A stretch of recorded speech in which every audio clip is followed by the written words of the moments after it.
Yo, what's up everyone? Welcome back to the channel, and today I'm going to show you how to open a Fidelity Brokerage account. Let's get straight into the video. There are a couple of ways that you can apply. The first method is online application.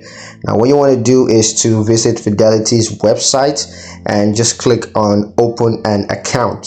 And then now you have to select the type of brokerage account that you want to open. That could be an individual account or joint account or IRA. Now just fill out the online application. You got to provide your personal and financial information, your name, your address, social security number, and employment information. And once you're done with that, just choose how you want to fund your account. Could be through electronic transfer or wire transfer, or it could be check deposit. Just choose the one you want, and then review your applications carefully and just submit that to have your account set up. Now for a phone application, what you want to do is to call Fidelity's customer service at the number right there on the screen to speak with a representative, and then just provide the required personal and financial information to the representative, and just discuss your account option and funding choices with the representative, and then they're going to help you, guide you through the application process. Now for in-person application, what you want to do is to find a Fidelity Investor Center near you, and just pay them a visit.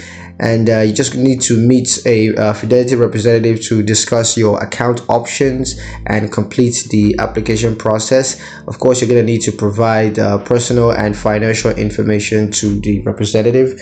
And once you do that, they're going to guide you through the rest of the process. Now the documents you're going to require for this, you're going to need a government issued identification card. So that could be driver's license, or it could be your passport. You're going to need one of the two. You're also going to need your social security number, or you're going to need individual taxpayer identification number. So you got to prep one of those two. You're also going to need a proof of address. So it could be utility bill, or it could be a lease agreement. You're gonna need one of that to set this up. So yeah, that's pretty much it on how to open a Fidelity Brokerage account. Hope you guys liked the video. Hope you found it useful enough. If you did, like the video, comment down below, let me know what you thought. Share the video with your friends and subscribe to the channel if you haven't done so already, and I will see you guys in the next one. Peace.